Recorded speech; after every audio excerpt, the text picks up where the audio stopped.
जिस चीज़ पे अपना अधिकार ना हो उसको पाने की लालसा महाभारत में मिलती है, और जिस चीज़ पे अपना अधिकार हो उसको त्याग करने की भावना केवल रामायण में मिलती है। जी हाँ साथियों, मैं प्रवीण कुमार सिन्हा, विकलांग साथी ट्रस्ट का संयुक्त सचिव और जिलाध्यक्ष सीतापुर, आप सभी लोगों का आपके अपने लोकप्रिय चैनल दिव्यांगम पर दिली रूप से स्वागत करता हूं। साथियों, बिल्कुल सही आपने सुनी मेरी बात को कि जब पराए धन, पराई सत्ता और लोलुपता की भावना इंसान में आ जाए तो ये लालसा, ये लालच महाभारत कराता है। लेकिन जब अपने अधिकारों को छोड़ने की बात आए, त्याग की बात आए, तो वो हमको शिक्षा रामायण से प्राप्त होती है। साथियों, आज मैं आपके सामने रामायण के कुछ एक रोचक तत्व, रोचक घटनाएं, रोचक बातें सामने रखूँगा, जिससे कि आपको आपके जीवन में कुछ नया सीखने का एक नया अनुभव प्राप्त होगा। राजा दशरथ जो अगर चाहते तो अभी कुछ साल और राज्य कर सकते थे, लेकिन उन्होंने सत्ता को छोड़ना मुनासिब समझा, अपना अधिकार समझा। ऐसा उन्होंने तब किया जब एक बार वो दर्पण को देख रहे थे और उनको अपनी दाढ़ी में सफ़ेद बाल दिखाई दिया। उन्होंने इस बात का आभास कर लिया कि अब मैं वृद्धावस्था की ओर जा रहा हूँ और मुझे ये राज्य की सत्ता का स्थानांतरण करना है। दूसरी महत्वपूर्ण घटना मर्यादा पुरुषोत्तम श्री रामचंद्र जी ने हमको सिखाई। उनको राज सत्ता मिलनी थी, दुनिया भर का वैभव मिलना था, लेकिन उन्होंने एक रात के अंदर तुरंत अपना निर्णय बदला और सारे सत्ता, भोग विलास को त्याग कर वनवास जाने की बात स्वीकार करी। इससे ये बात साबित होती है कि हमको दिन और रात, हानि लाभ, जीवन मरण, सब स्थिति में एक अपना रुतबा बना के रखना चाहिए, एक तरह के दृष्टिकोण के साथ जीवन जीना चाहिए। तीसरी महत्वपूर्ण बात इस रामायण काल में सीता माता से सीखने को मिली, वो ये कि जो महिला राजगद्दी पाने जा रही थी, महारानी बनने जा रही थी, जिसको वन जाने का आदेश भी नहीं था। ध्यान रखिए, माता कैकेयी के 2 वर में राम को वनवास और भरत को राजगद्दी की बात कही गई थी, सीता को वनवास जाने की बात नहीं कही गई थी। लेकिन उन्होंने भोग विलास छोड़कर पति सेवा को, पत्नी व्रता धर्म को प्राथमिकता देते हुए पूरी सत्ता को, पूरी विलासता को, राजगद्दी को, सारे वैभव को ताक पर रख करके अपने पति के साथ वन गमन के ही रास्ते को चुना। तीसरा, शायद कोई ऐसा उदाहरण हो जो रामायण काल के बाद कभी दोबारा हुआ हो, भरत का। भरत जिसको राम सबसे ज़्यादा प्यार करते थे, अपना सारा स्नेह भरत पर लुटाते थे।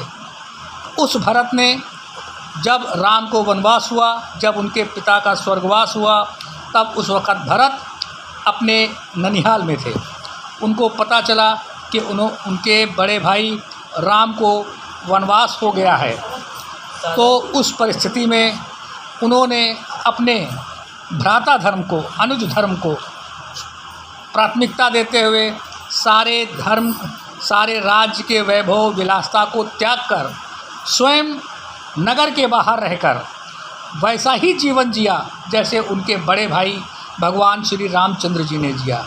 अर्थात वो शहर के बाहर रहकर एक छोटी सी कुटिया बना करके उसमें उन्होंने 14 साल जीवन बिताया और भगवान रामचंद्र जी के खड़ाऊ को राजगद्दी पर स्थान दिया और प्रतीकात्मक तौर पर यह स्वीकार किया और एक जनमानस को भी संदेश दिया कि भगवान श्री रामचंद्र जी ही अयोध्या के सर्वव्यापी, सर्वविदित एक अकेले राजा हैं।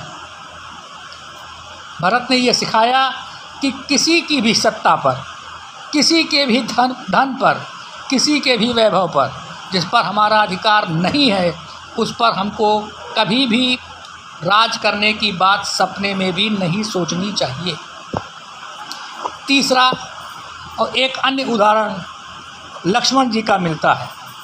लक्ष्मण जी के उदाहरण में लक्ष्मण भी अच्छी तरह जानते थे कि उनसे ज़्यादा स्नेह भगवान श्री राम अपने अनुज भरत से करते हैं, लेकिन उन्होंने भ्राता की सेवा, अपने बड़े भाई की सेवा को धर्म अपना बनाया। उनको भी बन जाने का आदेश नहीं मिला था, लेकिन उन्होंने 14 साल राम के साथ जंगल में पथरीले रास्तों पर रहकर लंका में विभीषण के बाण खाकर अपने अनुज धर्म का निर्वाह किया। इससे एक बात की हमको सीख मिलती है कि चाहे कुछ भी हो जाए, हमको अपने बड़ों का आदर, अपने बड़े भाई का सम्मान हमेशा करना चाहिए। कि कैसी भी परिस्थिति हो, हमको इस परिस्थिति को, बदली हुई परिस्थिति को, विलासिता को, किसी के लालच में आकर, किसी के द्वारा मतभ्रष्ट करे जाने के बाद हमको अपने पथ से विचलित नहीं होना चाहिए। और साथियों, एक सबसे बड़ा उदाहरण, शायद इस उदाहरण के बिना तो रामायण की बात ही अधूरी रह जाएगी।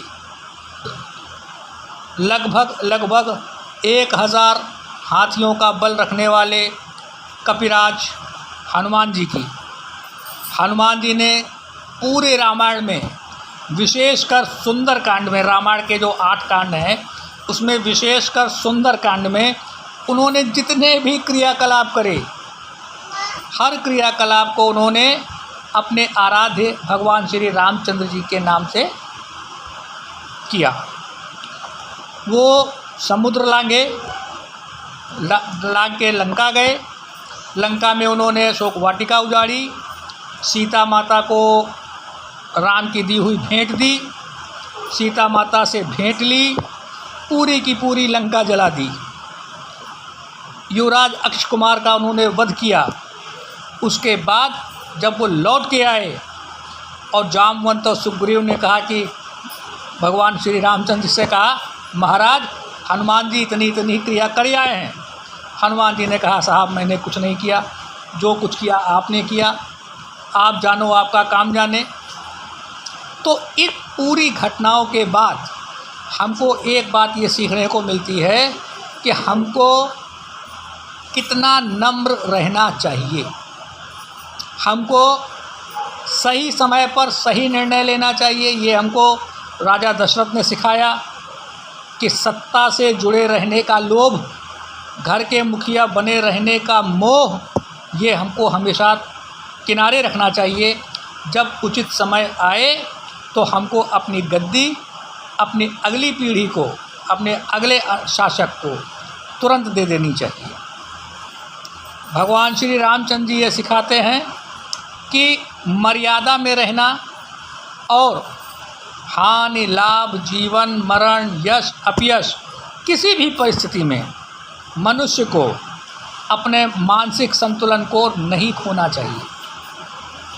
सीता माता ये सिखाती हैं कि महिलाओं के लिए भी कहा जा सकता है विशेष रूप से, लेकिन पूरी मानव जाति के लिए, जिस रिश्ते के लिए आप प्राथमिक तौर से अपने आप को पाते हैं, चाहे वो गुरु शिष्य का रिश्ता हो, चाहे वो भाई बहन का रिश्ता हो, चाहे वो पति पत्नी का रिश्ता हो, चाहे वो पिता पुत्र का रिश्ता हो, सभी रिश्तों को हम जिसको भी प्राथमिकता देते हैं, नारी जाति के लिए ये एक विशेष रूप से बात कही जाती है सामाजिक तौर पे कि वो विवाह के उपरांत अपने पति के ही साथ रहे। उस व्यवस्था को माता सीता ने स्वीकार किया, सारे वैभव विलासिता को किनारे करके। भरत ने एक बात ये साबित कर दी कि जब तक बड़ा भाई आपके साथ है, आपको हमेशा छोटे बन के रहना चाहिए। इसी में आपका भी वैभव बढ़ेगा, आपकी सत्ता बढ़ेगी, आपका यश बढ़ेगा। जो कुछ है सब बड़े भाई का है, बड़े लोगों का है। लक्ष्मण ने ये साबित कर दिया कि भाई की सेवा ही परम धर्म है। ये आज के दौर की सामाजिक बातें हैं, भले ही ये त्रेता युग में घटित हुई हों। भगवान हनुमान जी ने एक बात ये साबित कर दी कि जो कुछ है सब ईश्वर का है, तेरा तुझको अर्पण क्या लागे मेरा। तो साथियों, कुल मिलाकर के कहने का मतलब ये है कि हमारा और आपका जीवन एक है, एक जीवन मिला है। इसमें हो सकता है कुछ की आयु अल्पायु हो, कुछ लोग 100 साल से ऊपर जी जाएं, लेकिन जिसको अपनी ज़िंदगी में जो भी योगदान देना है, आप सभी साथियों से एक गुजारिश है, कभी आप पे भी आजमा के देखिए। रामायण के इन पात्रों को अपने अंदर महसूस कीजिए। कभी महसूस करिए कि मैं राजा दशरथ हूँ, आज मुझे अपनी सत्ता अपने पुत्रों को, अपनी अगली पीढ़ी को देनी है। कभी यह महसूस करिए कि जो पावर ऑफ अटॉर्नी हमको मिलनी थी, जो राजभोग हमको मिलना था, वो अगर हमको छोड़ करके कंदमूल खा करके चटाई पर लेटना पड़ रहा है, मकान के बाहर लेटना पड़ रहा है, अपने ही घर के बाहर रहना पड़ रहा है, तो भी हमको उससे कोई परहेज नहीं होना चाहिए। महिलाओं के लिए भी सीता माता ने एक सीख दी है। लक्ष्मण जी ने एक भाई लोगों के लिए एक नया आयाम स्थापित किया है। क्या भाई क्या बहन कोई भी हो सकता है कि हमको अपने बड़े भाई को, पिता तुल्य बड़े भाई को, हर संभव हमको उसकी मदद करनी है। और हनुमान जी के क्या कहने, वो तो सब कुछ करते हैं और सारा काम करने के बाद भगवान के श्री चरणों में डाल देते हैं।